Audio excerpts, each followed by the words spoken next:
नमस्कार. रेसिपीज कट्टामध्ये तुम्हा सगळ्यांचं स्वागत.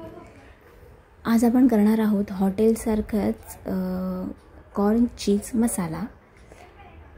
नेहमी पनीरच का खायचं असा प्रश्न असतो, कंटाळा येतो. सो त्यासाठी आपण आज करणार आहोत कॉर्न चीज मसाला.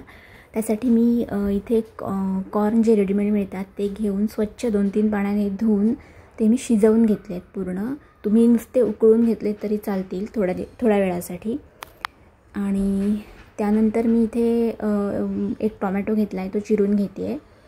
आणि माझ्याकडचे कॉर्न कमी होते, थोडेच होते, त्यामुळे मी बाकी सगळा मसाला कमी प्रमाणात घेतला आहे. तर तुम्ही 1 कप कॉर्न असतील तर 2 ते 3 टोमॅटो घ्या. 2 टोमॅटो पुरेसे होतील मध्यम आकाराचे, आणि 2 कांदे मध्यम आकाराचे. तर मी कांदासुद्धा घेतला आहे एक छोटासा, तो पण चिरून घेतला आहे. आणि 1 मिरची घेतली आहे. आणि त्यानंतर मी इथे कढईमध्ये तूप घेतलं आहे,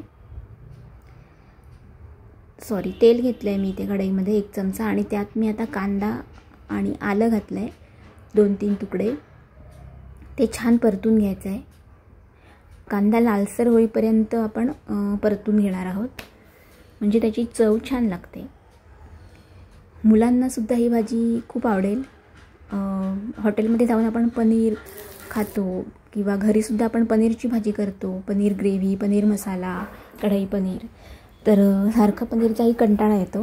तर त्यासाठीच ह्या कॉर्न चीज मसाला भाजीचा ऑप्शन खूपच छान आहे. आणि हॉटेलसारखीच आपण ही भाजीसुद्धा घरी छान बनवू शकतो. लंच किंवा डिनरसाठीसुद्धा ही भाजी खूप छान होते.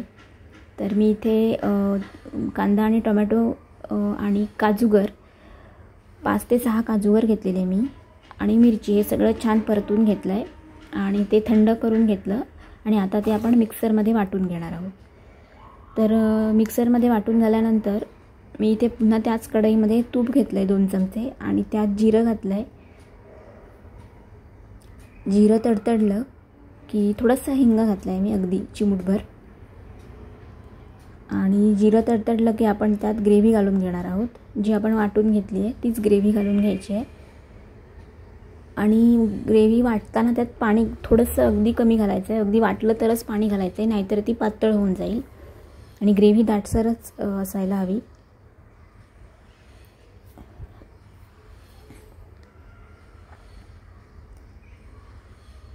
सध्या कॉर्नचा सीझन आहे. मक्याची कणसंसुद्धा चालतील. मक्याची कणसं जे मिळतात त्याचे दाणे काढून तुम्ही ही भाजी करू शकता. सध्या बाजारात मक्याची कणसं खूप प्रमाणात येत आहेत आणि खूप छान छान आहेत. तर त्यासाठी ही भाजी तुम्ही नक्की करून बघा. हे छान आपण परतून घ्यायचं आहे. ग्रेव्ही थोडंसं तेल सुटेपर्यंत परतून घ्यायचं. आणि कडेने तेल सुटलं की त्यानंतर त्यात आपण घालणार आहोत हळद, लाल तिखट मी कमी घालते आहे, कारण मी थोडासा मसाला घालणार आहे, घरगुती मसाला, भाजका मसाला घालणार आहे. अर्धा ते 1 चमचा घातला आहे. तुम्ही तुमच्या आवडीनुसार गरम मसालासुद्धा घालू शकता, किंवा तुम्हाला जो आवडत असेल तो मसाला तुम्ही घाला, पण गरम मसाला छान लागेल या भाजीत.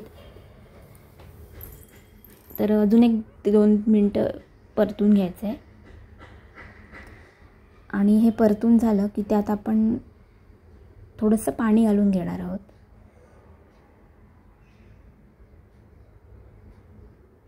कॉर्नचे बरेच प्रकार करतो आपण. कॉर्नची भजीसुद्धा करतो, कॉर्नची वेगळ्या प्रकारची भाजीसुद्धा, किंवा कॉर्न चाटसुद्धा करतो आपण.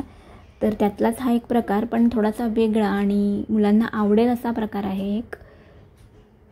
आणि हॉटेलसारखं म्हटलं की मुलांना आवडतंच, त्यामुळे ही भाजी मुलांना नक्की आवडेल. आणि त्यानंतर पाणी घालून झाल्यानंतर आपण जे मी शिजवून घेतलेत कॉर्न, तर ते शिजवलेले कॉर्न घालून घ्यायचे आहेत. माझ्याकडे 1 ते 1.5 वाटीच कॉर्न होते. तर पुन्हा एकदा छान परतून घ्यायचं आहे, मिक्स करून घ्यायचं आहे. आणि त्यानंतर मी इथे थोडीशी साखर घातली चवीपुरती, थोडीशी वेगळी चव येण्यासाठी म्हणून साखर घातली. 1 अर्धा चमचा घातली आहे. आणि त्यानंतर मी इथे चवीपुरतं मीठ घातलं आहे. साखर तुम्हाला नको असेल तर तुम्ही स्किप केली तरी पण चालेल, पण एक थोडासा मिठास असा स्वाद. आणि साखर मीठ घालून झाल्यानंतर इथे मी कसुरी मेथी घातली आहे. थोडीशी हातावर कुस्करून अशी कसुरी मेथी घालायची, त्याचा पण एक वेगळा छान स्वाद लागतो. तुम्हाला आवडत असेल तर घाला, नाहीतर नाही घातलं तरीही चालेल, पण त्याचा एक वेगळा टेस्ट लागते, एक वेगळी छानशी. तर तुम्ही नक्की घालून बघा.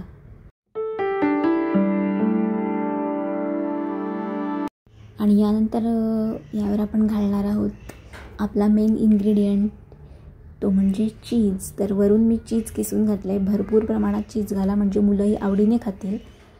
आणि असं सगळं चीज घालून झाल्यानंतर आणि थोडंसं चीज ठेवून द्या वरून, सर्व करताना वरून घालण्यासाठी. आणि असं सगळं मिक्स करून घ्या आणि एक उकळी येऊ द्या फक्त भाजीला. त्यानंतर तुमची भाजी रेडी आहे. थोडीशी उकळी येऊ द्यायची, झाकण ठेवून एक उकळी येऊ द्या किंवा एक वाफ येऊ द्या. तर आता मी एका बोलमध्ये काढून घेतली आहे भाजी आणि वरून छान मस्त हिरवीगार कोथिंबीर घालून घ्यायची आहे. आणि त्यानंतर पुन्हा एकदा आपण जे चीज ठेवलं आहे ते सुद्धा वरून भाजीवर छान किसून घालायचं आहे. दिसायलाही खूप छान दिसतं आणि खायला तर उत्तम लागणारच आहे. आणि तुमची मुलंसुद्धा आवडीने डब्यात घेऊन जातील ही भाजी. तर मंडळी, तुम्हाला हा व्हिडिओ आवडला असेल तर लाईक, शेअर, सबस्क्राईब करायला विसरू नका. आणि रेसिपी कशी वाटली ते कमेंट करून मला नक्की सांगा. आणि तुमच्याकडे अशा काही रेसिपीज असतील तर त्याही मला कमेंट करून सांगा. आपण भेटूयाच नेक्स्ट रेसिपीसोबत नेक्स्ट व्हिडिओमध्ये. तोपर्यंत काळजी घ्या.